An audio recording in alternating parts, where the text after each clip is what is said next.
The biggest mistake I made in my 20-year sales career is that when I first became a loan officer, my manager, Preston, basically told me what I should do at my first real estate agent meeting. And I call this a first power partner meeting. So the power partner is going to be anybody that can refer your business over and over. That's a power partner. And for me, I was in the mortgage business, so I would be basically sitting down with real estate agents over and over, and setting up appointments with them was one thing.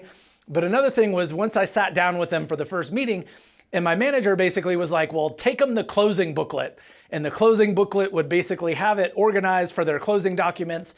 So I would go out, set an appointment, and I would sit down with them and I would show them the closing booklet. And I was all proud and like, this is what we do. This is what we do. And at the end of the meeting, we would say bye, and I would never hear from them, and they would never refer to me. This was the biggest fail in the 20 years that I was doing this. So please think about what you're doing when you're conducting your first meeting with your client, but as well as a power partner. And the power partner is so important because it can be the linchpin to exponentially increasing your business. So at the first power partner meeting is basically what one of my coaches always used to teach us was FROG, which stands for family, recreation, occupation, and goals. And if you can get people talking about the FROG, it's a very effective first meeting template. The other one that I used to do was past, present, future, what's working, what's not working. And this one was very effective. This actually was a sales trainer that I paid thousands of dollars to really help me start tuning into my listening skills. And that when someone would talk about any of these areas, how to dive deep into one of those areas. And if you can actually really start to listen to people, you can actually let them know that you care. And once they know that you care, is basically they're going to begin to know, like, and trust you.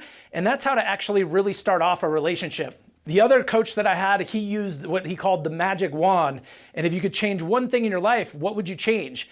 And he would say, even if they said, I need a babysitter, then you go out and you figure out what you could do to actually improve their life. If they say, I need help with a babysitter, go find them a babysitter. If they say, I need help with X, you go help them with X. And that is a way to really kick off a relationship. All of these have been very useful for me. And now I use all three of them together. And it becomes very natural compared to when you're first starting off. This first power partner meeting can be a little bit awkward, but once you get used to it and you're really in tune with serving that person, it becomes very natural. And then from there, obviously, you need to do relationship development. One of the other biggest mistakes I made is I had an appointment setter that was setting about 10 to 15 power partner meetings a week.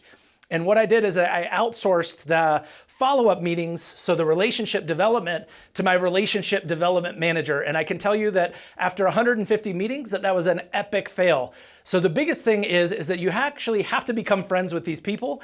And the way to do that is to basically have fun. So what are common interests that you guys have? Can you go skiing? Can you go out to eat? Can you go to a sporting event? What are the things that you could do besides, obviously you can keep going to coffee and you can continue to have conversations. You can talk about how you can improve their business or, scratch each other's back doing co-marketing events. One of the books that I read, he said that the Holy Grail was actually having dinner at each other's home, which is definitely a good indication of whether or not you know that you've developed that real relationship.